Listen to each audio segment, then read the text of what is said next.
I had a hard time really overseeing curriculum because it was based on textbooks. It was based upon what teachers liked. We had the good lesson, not necessarily the right lesson. And so you had gaps and redundancies in students' learning, and it was very difficult sometimes to bring people together to do a scope and sequence and to find the resources to carry that along, and there was a lot of resistance to that. When standards and accountability came in, there was, and I don't disagree, anyone who's read the standards, I don't think most of them will disagree with what the skills and the content are in there. So now we've got more of a sequence of when children should be doing certain things, and I think that was actually very helpful to us to have that agreement. But in terms of, I think the worst part now is that almost every meeting that we have where we're supposed to be working on curriculum, where I want to be working on my curriculum in my classroom, I have to be working on matching up our curriculum on paper, our paper curriculum, to the frameworks. So we're constantly doing this paperwork that feels like some kind of paper castle that gets put in a file cabinet in Boston and nobody ever looks at again. And that really is a waste of teachers' time. There is no single answer that educators give when asked about the effect of standardized testing and changing curriculum on their classroom. The educators touch on such subjects as the time taken away from instruction for testing, shifting curriculum content, and how they must change their teaching methods in order to cover all the topics on the curriculum standards.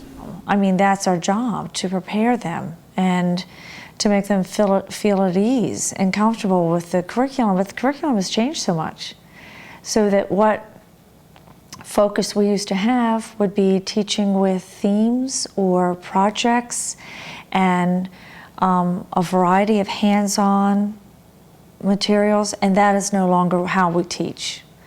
We have cut out major portions of our social studies and science themes, which is what used to guide our curriculum. And so now it is more textbook and skills. And I want my kids to be able to develop ideas across all areas of the curriculum, and that's something that's, first and foremost, and something that we can still do in a lot of different ways. I want kids to be able to solve problems, and that's still very much in our day-to-day work. I want kids to be invested in their work, and I want kids to be caring towards each other. I want kids to have some stamina and be able to stick with things. So those core things I haven't let go of. Although I'm sure if you were doing a survey of my teaching, you would probably see ways that it's been kind of nicked off. For example, I used to do goal setting every week. I started with goal setting for the year, and I realized, well, third graders can't, you set a goal for the year, you never think about it if it's not in front of you. So we devised this way where we'd set a goal each week, we'd have a goal card on our desk where we wrote it down or we could see it, and at the end of the week we'd reflect on that, we have a little sheet that we filled out. And I thought that was really positive, but we don't have time for that. I have to give up hands-on algebra. These kids are doing hands-on algebra and they're very excited about it. And that's what we're doing every morning. We have little pawns that sit on a balance beam and dice cubes, and they do their exchanges. They take 3x off and 3x off, and they simplify the expression, and then they solve for x. Well, we won't be doing that on Monday, Tuesday, and Wednesday because we're going to be, sitting with the test booklets in front of us. I think our teachers do a tremendous job in the classrooms in general, just in terms of providing a great curriculum that's rich.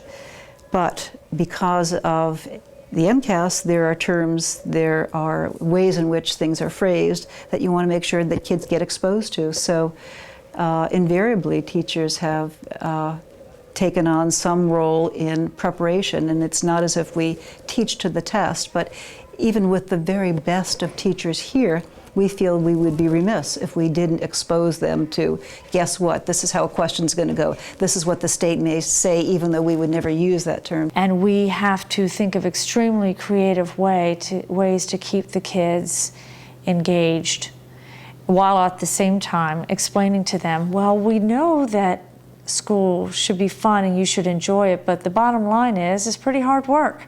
Our kids need to be happy and they need to like school.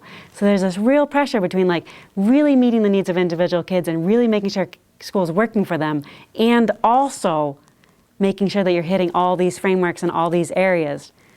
So in the end, I really do feel overwhelmed, in a way that I felt more inspired as a younger teacher, and now I feel more discouraged. Like our kids did really poorly on the math MCAS last year in 4th grade. I feel like I'm putting my energy into teaching math this year. I hope I'm doing an okay job, but I'm teaching fearful. You know, like, oh, I really hope we don't bomb on the MCAS. You know what I mean? It's like an odd, like, oh no on your shoulder. We had to take 3 tests. It was reading and literature, and each test was probably an hour and 15 minutes. So the total drag on our schedule was roughly 4 hours, and that's not that big a deal, right? But the special ed kids had a different testing cycle, and their teacher had to test each one of them one-on-one, and so they had no services. Their usual program was canceled for 2 weeks. So that's the basis of one test. So that, for them, that's like, what would you say? It's more like 40 hours of instruction that they missed for one test. And so when this comes around again, it would be 40, 80, 120 hours. You know, I'm just doing rough numbers, but it's a lot of time. It's chewing up a big chunk of time. 2 weeks, we just finished a 2-week session where we did the English language arts in 3 through 6. And then in May, there's 2.5 weeks and we're doing math, 3 through 6. And then 5th grade gets to do science and social studies. That's a lot of, teaching time, learning time, being taken up by testing. It's time, it's also money, because the principal can't make the time for us because our time's limited. Because we need to be teaching. But with more money, we could have subs, or we could be paid to do it over the summer. There's another issue there too, I think, which is a money and a time issue, is that the state isn't giving us the scores usually till September, October. So the kids take the test in April or May, and then we get the scores. You could do the math for me, 4 or 5 months later. And if we got the scores earlier, we could be separating them out, analyzing them, disaggregating them, I think is the fancy word, in the summer, and then be making plans that would impact our curriculum for the whole year. Instead, we're getting it in October, and there's not really time to do that work. And even if you do it, it's hard to plug it into your curriculum mid-year.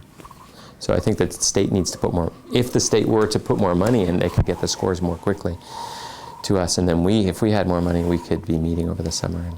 But on the first day of school, we basically just dropped this curriculum in people's laps and said, start today, as opposed to working throughout the summer, training people, paying them for their time, and setting up a program that from the first day is off and running. Corporate America sends their people out for 6 months of training and then says, do it. Or 3 months of training, or 2 months of training, or 2 weeks of training, none of which we had the luxury or the capability of doing. But I will say, because we can afford the luxury of a math coach, that we will effectively change our math practice here. It will take us years, but we will do it. Not every school has that luxury. Many schools are just given the book and told, go do it. That's not an effective way of changing. And every little bit of our budget is important. So we really have had a drain of financial resources as well, not just staff resources. There's, one would think that the state would make some allowance for and have some sort of budget for that, but they simply do not.